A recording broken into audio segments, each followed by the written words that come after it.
Jarquduq hududidagi Ostona ota yoki Ostona bobo qishlog'ining atamasi to'g'risida xalq orasida har xil rivoyat yuradi.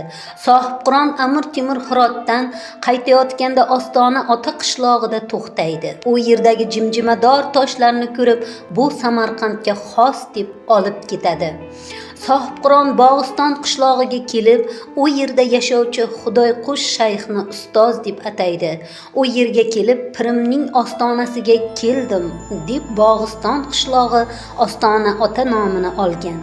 Ostona bobo maqbarasida mohir toshyunarlar tomonidan bitilgan yozuvlar atrofini qoplagan 3 ta qabr tosh mavjud. O'ng tomondagi toshda Muhammad Ahmad al-Mahmud nomi o'qiladi. Ikkinchi toshda Shayx Hoja Mahmud nomi bitilgan. Uchinchi toshda esa bu qabrda hajga borib kelgan Murshid Ilyos ibn Muhammad ismli kishi yotganligi yozilgan. Hazrat Alisher Navoiyning Nasoim ul Muhabbat asarida ham bu haqda bayon qilingan.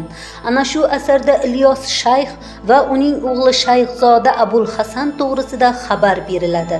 Jumladan Alisher Navoiy Murshid Ilyos ibn Muhammad haqida shunday deydi: Muhammad shayxning o'g'lidir.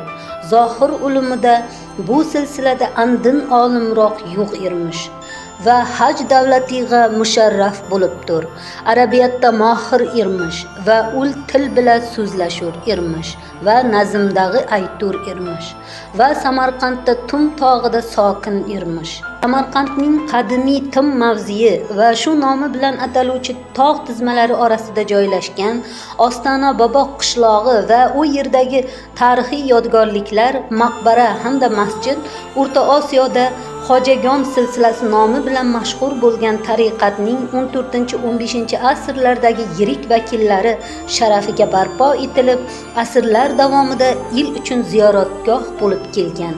Unda dafn etilgan zotlar o'sha davrning tarixiy siymolari Amir Temur, Alisher Navoiy, Abdurahmon Jomiy, Hoja Ahroriy valiylarga ma'lum edi. Buni o'rta asrlarda yozilgan bir qancha asarlarda ularning nomlarining qayd etilishi va qolaversa Hazrati Alisher Navoiyning nazari tushganligi bu avlod vakillari haqida ehtirom bilan satrlar bitganligi ham isbotlab turibdi. E'tiboringiz uchun rahmat.